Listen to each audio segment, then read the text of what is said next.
Hi, my name is Dr. Eugene Lipov. I'm a Chief Medical Officer for Stellate Center. I'm an anesthesiologist who's pioneered using stellate ganglion block for PTSD. We're going to discuss today PTSD being a real biological change in the brain, not a psychiatric disorder. We are going to talk about that PTSD can be caught like a virus, that it can be transmitted to a family member, and you may be leading a team of traumatized people and how to work with that. Welcome back to part two of our delicious conversation with our special guest today, who is Dr. Eugene Lipov. He has developed an innovative procedure, the stellate ganglion block, and which is used for PTSD. He's the leading expert in his field. His research has earned him invitation to testify before the U.S. House Committee on Veteran Affairs back in 2010. He's a rising star and a guy you're going to find out a lot about in the next couple of years. You're going to hear his name come up all over the place because he is the creator of the Lipov Procedure. It's a dual sympathetic reset. He's a guy who his patients refer to as the miracle man. It's a way to get us off this fight or flight mentality, which we have all been living in. And I think more and more, it's more of an epidemic. We think about PTSD as being very much something that is related to people who have served in the military. We might think about it in an extreme case of somebody who's been through a rape or that kind of situation, but there's much more to it. And I think that it's, as we were talking about in part one, trauma and PTSI, post-traumatic stress injury, is becoming more and more prevalent. We were talking about how PTSD is poorly named, in that rather than it being something that says, oh, you're crazy, or this is a mental illness, this is actually a physical issue that you can treat, maybe not once, but oftentimes once in 5 to 7 minutes. So let's pick it up there, which is where we finished off, Eugene. On average, I mean, I don't know how many, you probably don't know the exact number, but how many people do you think you've treated with your system, with your method? Would you guess? 1,200, something like that. 1,200 people. So of the 1,200 people, how many people, what percentage of them just needed one shot? Pretty small. I would say, small? yeah, I would say probably under 10%. Under 10%. The others, do they need a couple of shots right away, or is it something that's done over time? How does that work? It's variable. Okay. So we usually tell people you need 2.5 injections average. Yeah. But as we start doing the dual procedure and then doing right and left a lot of times, that seems to prolong the effect and increase the impact as well. So we're still studying all this. So I cannot give you 100%. No. So I want people to understand that, it's just so we don't get them off on any false pretenses around this. And just so everybody understands the lay version of what it is you're doing. What's the lay version of it without getting too complicated for people? So basically, there is nerves, fight and flight nerves start at the neck, go up to the brain.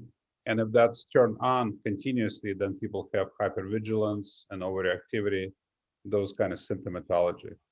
When we put local anesthetic, numb up those nerves, that seems to turn off the symptoms of trauma within, let's say, 10 minutes.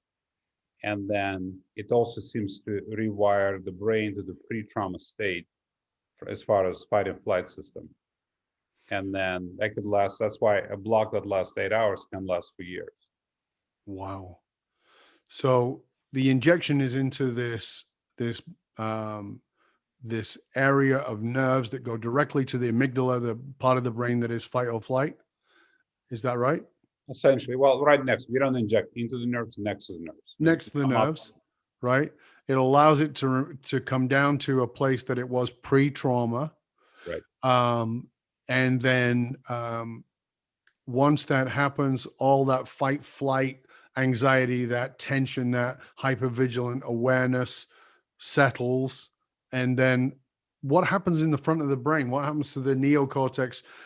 Because you and I talked about this prior. When we are in a fight or flight situation, 27% of the blood flow to the prefrontal cortex is cut off. We don't think as well. We're not as creative. We're not as agile. And so when all this is come down, what happens? Well, I'm not a neuroscientist in that aspect of it. So well, when somebody is in fight and flight nerves will do vasoconstriction. Will squeeze the arteries and veins, primary arteries. So there's going to be less circulation. So if you can relax that, there'll be increased circulation. And prefrontal cortex also is directly connected to the amygdala, so you have better control. Keep in mind, it's not one of the things that when I treat special ops, especially, or military people, one thing that they say, I don't want to be like totally docile after this procedure. No. That's not what it does. No. What it does, it gets you to the baseline, so you're nice and cool under circumstance. But if you need to get going, you can definitely get going. But now you're focused instead of being scattered. So focus is a really good thing. So you just brought up something that is really interesting to me, because I'm fascinated by the mind, as you know, but I'm fascinated by the creative process of the mind, particularly. And for me, what's very interesting is when I read the biographies or see interviews with the most brilliant comedians, right? You know, you're talking about the John Belushis and the Robin Williams and George Carlin, you know, all of them were mad drug addicts, right?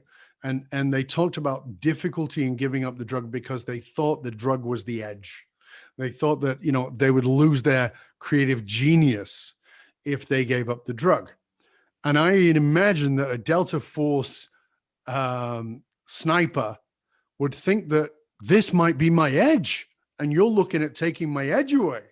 But that's not the case at all, is it? Like, because they think that hypervigilance is actually what's giving them the edge, but it's not. It's opposite. Right. I think what it does, it makes you destructive. You want to be focused. You want to be laser focused, sometimes literally, and then you can actually do your job because you're focused and you're calm. And also, it's kind of important what happens when you go home and you treat your spouse nice as opposed to not nice if you're all wrapped up.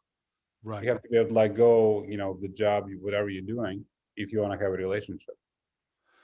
So, you know, again, this is phenomenal, because I want to talk a little bit more about the evidence of this, because, you know, we were talking about Delta Force. You worked with somebody in Delta Force, and you did it with the brain scans, so we could see the difference in the brain before and after.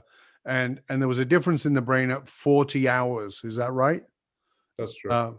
So can you talk to us a little bit about what was happening there in the context of where the amygdala is lighting up versus the prefrontal cortex? So the fight, flight, stress part of the brain versus the higher cognitive parts of the brain. So again, I'm not a neuroscientist of that type either. Right. So we were fortunate enough to work with Dr. Amen and Dr. Faber, who are neuroscientists and psychiatrists. So they did some brain scans for us before and after. And then they were able to notice a significant change in amygdala deactivation. So amygdala being overactive, or areas similar to amygdala in similar area were overactivated during PTSD or PTSI. And after the block, there was a deactivation. Keep in mind, it's not the first time that's been observed. There was a paper written in Long Beach, California, VA, where they treated people with stellates, and they were able to do a PET scan before and after. And they were able to demonstrate deactivation of the amygdala and activation of prefrontal cortex. And of course, prefrontal cortex gives you more control over your behavior and amygdala. So it's all good in that sense. So I hope that you're understanding this as you listen in, that this set of nerves that have been so hyper focused in a fight or flight mode are getting untangled, changing the way your brain functions, calming us down, and allowing us to be more focused, not less. I want to talk about that in the context of now leadership, because you and I talked about this in other conversations that certainly on Curiosity Bites, but in our own conversations, that for me, a lot of the work that I do, the private work that I do, I'm constantly working with very high level individuals who are very, very successful, who clearly to me are traumatized, and I can see they're traumatized.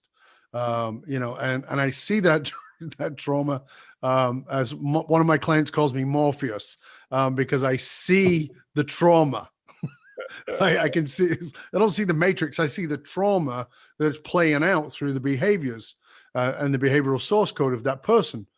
And but it's, again, that, like I was saying about the comedian or the Delta person, they think that that is their edge, and they're afraid to let go of it. That if they let go of it, that's what's driving them so often to success. And in my mind, it seems like they're mainlining success, looking for the next hit.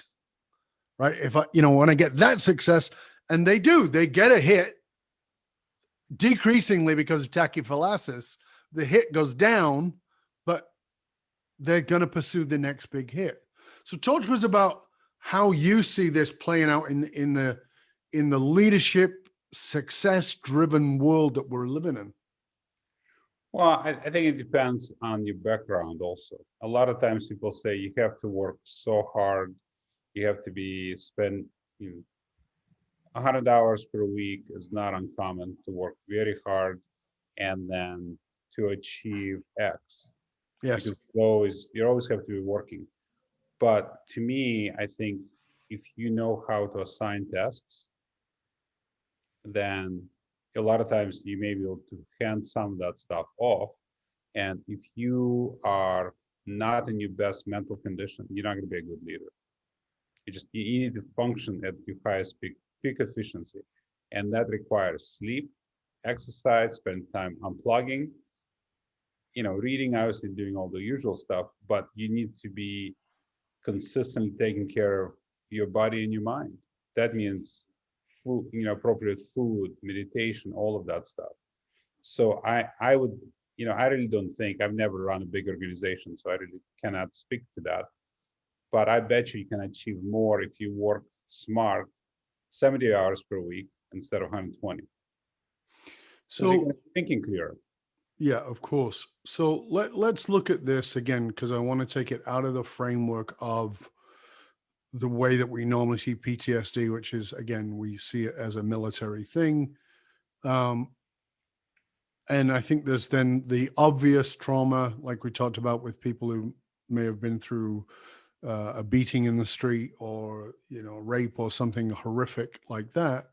And then there's, as we talked about, there's a cumulative impacted trauma that somebody could have gone through, i.e. isolation of COVID. And then there is both, or all of the above, meaning the person may have had a very traumatic childhood, has been in isolation, it's now compounded, now they're at work, they're overworked, so in many ways, it seems like there's an addictive process to the trauma now.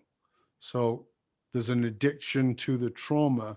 So if the person is treated with your method that creates this relaxation of the system, is it?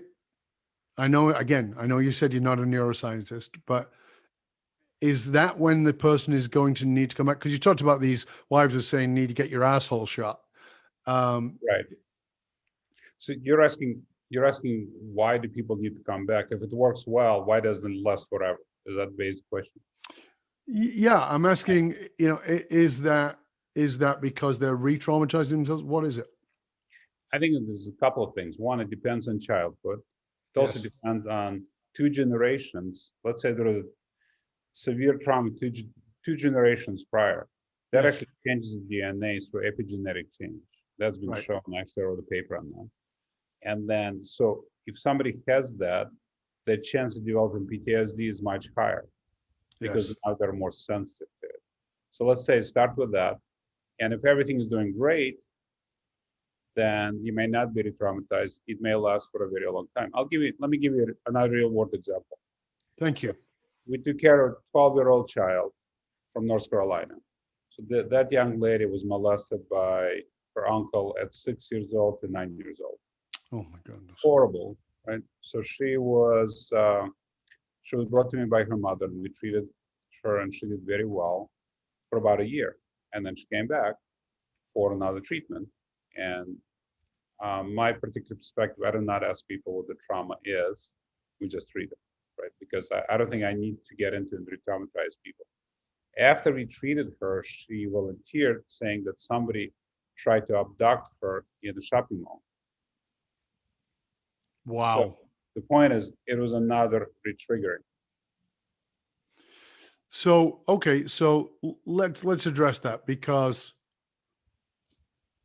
you and I have both met people who've been severely traumatized in different ways, in different situations, and the potential for them to be re-triggered is enormous, right? So there's any number of things that can re-trigger them.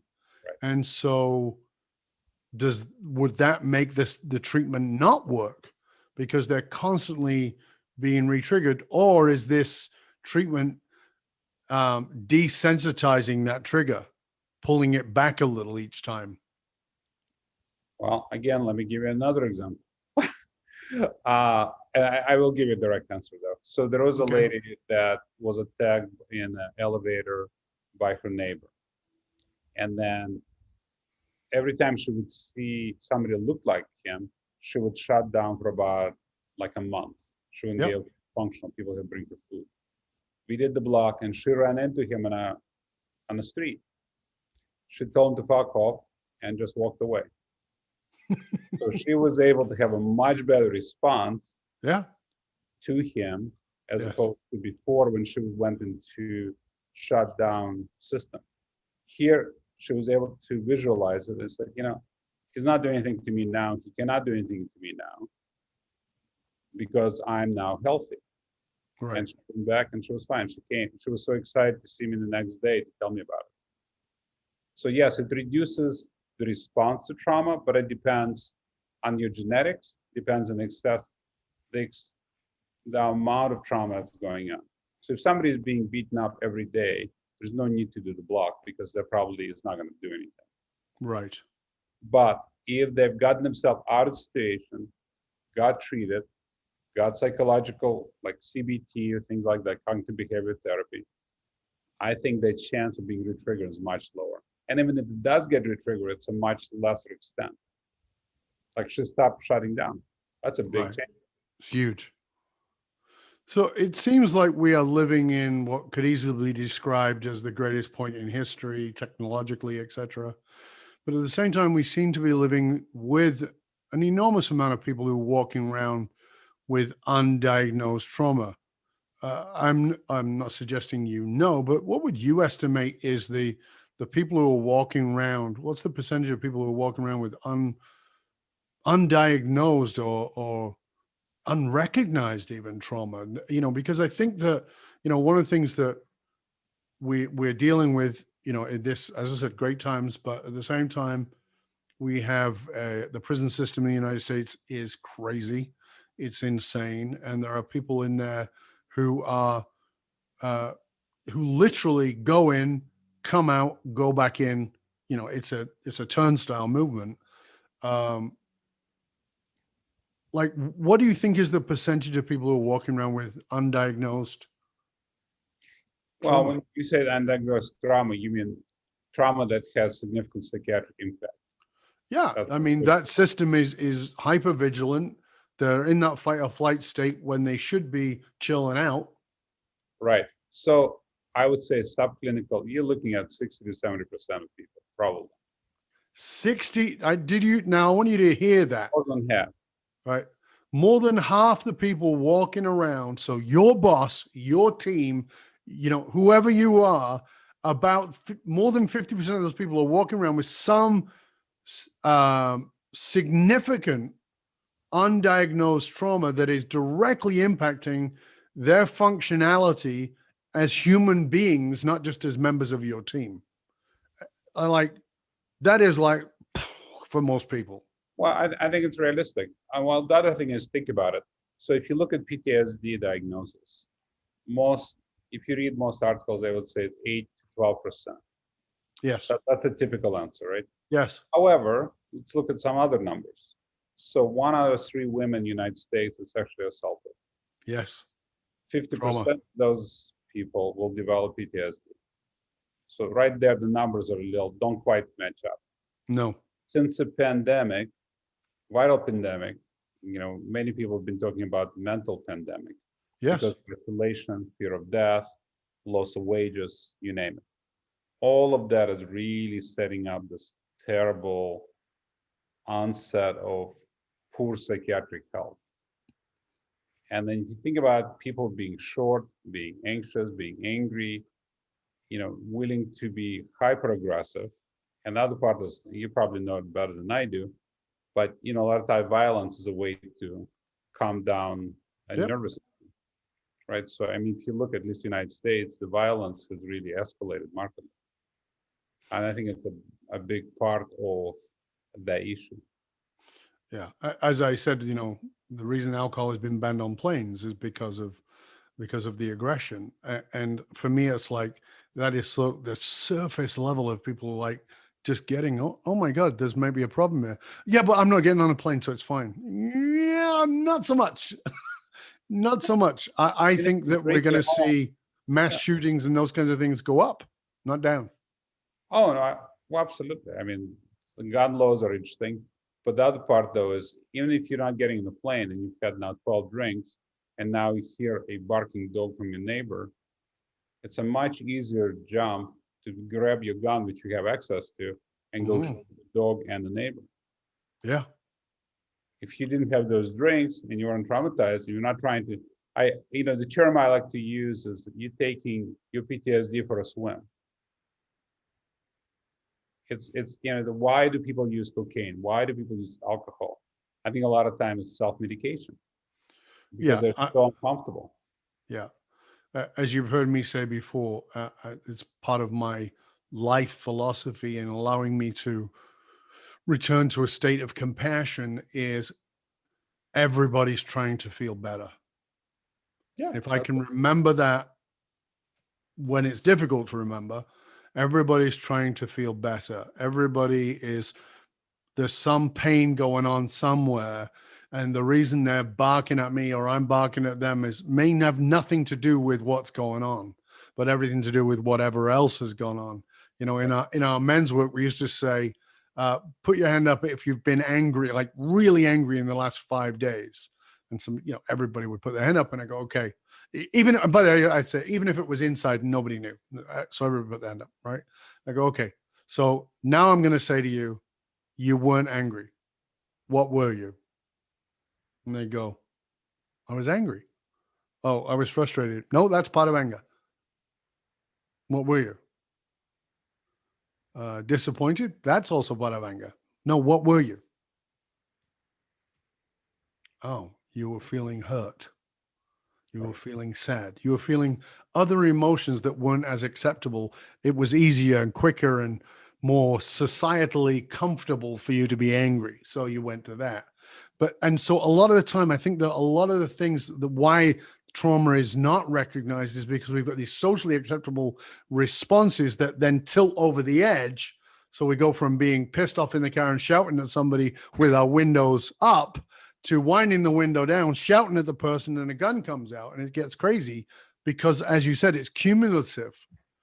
Yeah. So in the context of that, let's take this a little bit step further, because I want people to grasp this, because this is why I think the work you're doing is so profoundly important because, you know, you're talking about 50 to 60% of people walking around with undiagnosed trauma, and you've developed this amazing treatment that's doing miraculous work, not just from people who've gone through extreme states of trauma, but there is something that I talk about, which is situational trauma.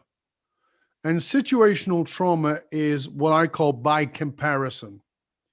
So I'll give you a quick example, see if it makes sense. I started to travel in my early 20s, and I lived in Northern England.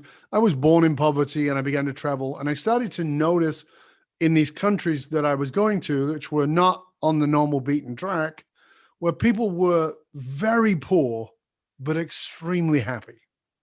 And I would notice, particularly if I was around other travelers, you know, who were from first world countries, and they go, how come these people have got nothing and they're so happy? And yet people who were from where I was from, where I grew up with abject poverty, were miserable and angry and addicted to all these things. I wasn't seeing that there. And there was a situational trauma of living in direct comparison with people who were living in affluence while we were living in poverty. These people didn't know that. They were living in their own joy of where they were. That comparison was traumatizing. And now we live in this social media, vastly comparative world. I think we're all getting traumatized every day by that. I'd love your input on that. Well, I think that's true. It's part of the capitalist system. Is the idea is, you know, it's like, do you really need the latest iPad, the latest vehicle, whatever? I think a lot of advertising, it produces tension. In order to sell things, you need to produce tension. Yes. So I think a lot of that. So I think we're going to see some of that being resolved, I think, since the pandemic, because people are learning how to live with less. Mm-hmm. And not being as easily manipulated, shall we say? That, you know, it's like, if it's Coke, it doesn't have to be the super type Coke, or so on. So I do believe so. Place like in Russia, very few people had anything. So, you know, they didn't have much. And I'm not saying Russians are necessarily happier than Americans, but there is certainly misery loves company. I think the whole thing, if everybody's miserable, nobody knows any different. You don't know that you can be driving a Maserati. You don't know any of that. Everybody has, you know, one car amongst, you know, 250 people, and sure, they had the same resources, the same food, the same all this. So it was pretty limited. And I do believe that's true.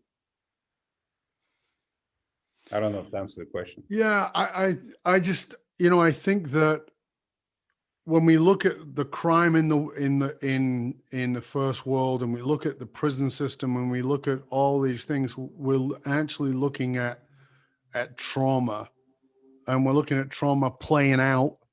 And if you're talking about 50 to 60% of people walking around undiagnosed, you know, that would certainly include the people who are going in and out of prisons, who are dealing with living in prisons, who, you know, got 25 years for carrying a 1 ounce bag of pot, you know, that is now legal in the state that sent them to jail. You know, there's a lot of pieces in there. I want to talk a little bit here as we move towards the end of the show, because I want people to grasp this in a non-military, non-Delta Force, non-extreme way that we might think about it.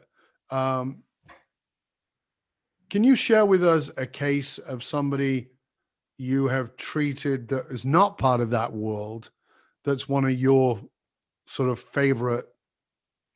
Well, I feel sad that people have been through it, but I do have examples, unfortunately, for almost any type of trauma. So, and this is somewhat extreme trauma. It's certainly not military. It's certainly not Delta Force. Not that. So this gentleman was accused of raping and killing his mother-in-law, and he was put in jail for 12 years. He was exonerated in a higher exoneration project based on DNA evidence. And they found the guy who actually did it and all of that. So after 14 years, he served 14 years wrongly accused, yeah, wrongly found guilty. right, DNA proves he's innocent. correct. Wow, that's trauma. He comes out severe PTSD and gives PTSD to his wife, which is, it's called secondary PTSD. So I've treated both of them. They did very well. Unfortunately, they just got triggered because the wife's mother just died. So they're gonna need to have another injection. But overall, they've done very well post those injections. What's the longest gap you've done between shots? You know, if somebody's come back and needed it again? I don't know. I don't have an answer necessarily to that, but I'll tell you the longest outlier. Well, there are two outliers I want to tell you about that I'm aware of. One of them was a gentleman who was military. We treated him 10 years ago. He had one injection. He's still doing great. Wow. And now the first military guy we treated was 16 years ago. He had 2 injections 16 years ago. And then he saw fireworks and it flipped him back a little bit. So that was 3 months later. And then he's still doing well 16 years later. So what's the assessment? Is it a self-assessment? Does a person say, you know, do they, you know, we know there are many tests online for see if you've got PTSD. Is it that? Is it somebody goes, oh, I think I've got PTSD? I mean, like Ricky Martin recently came out, and I know you were asked to advise on that. You know, how does a person know, you know what, I probably need to go see Dr. Lipov? Well, thanks for asking that question. I put up a website which is free and there is no, this is just informational. It's called, the website is doihaveptsd.org. So basically, there's only one self-assessment questionnaire that's out there. It's called PCL, PTSD checklist. There used to be PCL4, now there's PCL5. If you get to a certain level of numbers, then technically it's a survey tool. You would be diagnosed with PTSD. The formal diagnosis can only be done by a psychiatrist, but that's a pretty good tool. Okay. So what if somebody watching, listening to us says, you know, there's no way in the world I can get my husband or my partner to go take a test like that, let alone go see a psychiatrist. We've got way too much ego for that, way too much hypervigilance for that, way too much everything for that. But they're living with the impact of living with somebody who is traumatized, because that's a lot of the cases. I know that you treat the spouses of people who have been traumatized, the spouses of people who have served. What do those people need to do?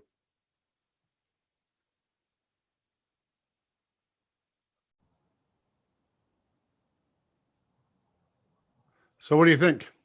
So I think there are a couple of things. One of the things you can kind of use the website we talked about and see if your significant other fits the criteria.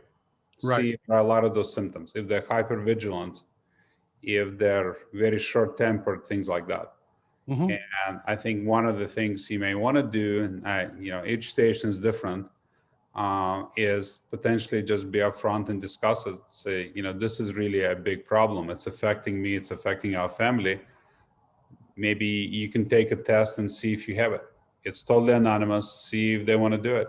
If they do it, and if they have a label, even though I don't like term PTSD, maybe they'll look at possible treatments. Yeah, I think that what you just brought up there is so important, and that's why I like that you've given people. And again, you can give out that URL for where. Give it again if you wouldn't mind, for where they can go and get the test. Doihaveptsd.org. Doihaveptsd.org. If you go there, like Dr. Eugene said, it's anonymous. So you can do it on your own. You can do it in the quiet of your office or your home, and no one will ever know you were there.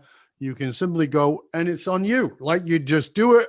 It's fine. At the end of it, you go, oh, I'm good. Or, oh, okay. Now you can look at the other options. But trying to live with something, which is what so many of us, particularly who are driven leaders, driven people who are high performance, whether they're in sports or performance or business, we're often not willing to go to that place of self-examination. And this is a way to go there, again, anonymously, and then say, this is a way for me to perform not as high, but higher, and have a heck of a lot more joy in your life in the process, because it's no fun living in a trigger awareness world. I know I lived there, and it sucks. Keep in mind, it's not just you. Think about your family and your kids. Yes.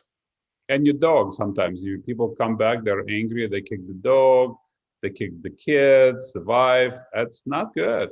Yeah, not good at all. Eugene, I have loved our conversation. I'm always grateful to speak to you. It's a pleasure and an honor, and I feel genuinely that I'm honored to have this conversation with you and to make people aware of what it is you're doing, because it's not, I mean, there are other SBG. Ganglion block. Yeah, there's lots of those around, but they're not doing what you're doing in the way that you're doing this. And I understand the difference it's making, and you're now working with, as you said, Fort Bragg and many other institutes, and Dr. Amen, who many of us may be familiar with from the men's brain stuff on PBS and those kinds of things, is now working side by side with you. I mean, there's a lot of movement towards this, to helping people with this. I want to thank you for being part of this. Again, before we finish, I want to make sure that everybody knows how to find out about you, find out about all the resources around you, and how they can step into those and find out more. Yeah, if you look up drueugenelipov.com, I'm also a chief medical officer for Stella. So it's stellacenter.com. And we have a number of offices where people have been trained appropriately to perform this procedure. I think that would give people a lot of information, and hopefully they can get help they need. Wonderful. Again, sincere thanks to you, my friend. I always appreciate it. And I cannot relay enough to you, dear listener, the significance of this work and the significance of this, the way this man is doing this work, and the potential impact on all of our lives as we move forward into, greater technology, but potentially greater opportunity to live in a stressed out way.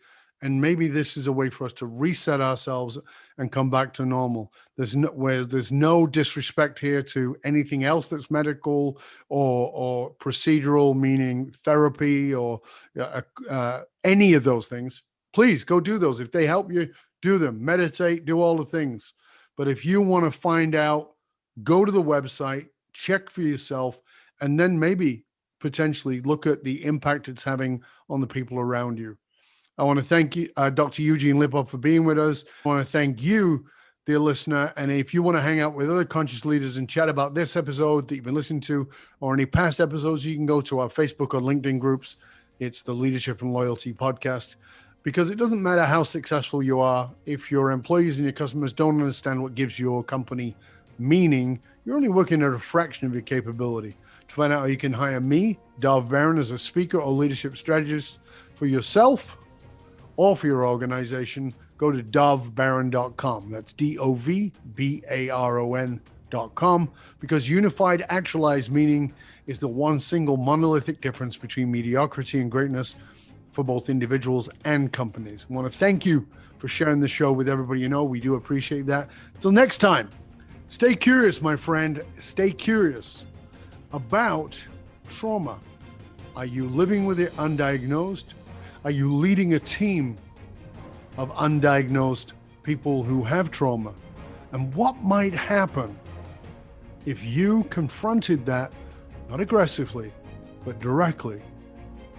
How would that impact not only your life, but the lives that you work with, the lives that you are intimately connected to. You are worthy of living in a non-hypervigilant state. And there is now a miracle treatment. I'm Dov Baron, and I'm here to assist you tapping into your deepest meaning to reach that next level of clarity, focus, purpose, and profit in your business, your life, and your leadership impact. And I am out.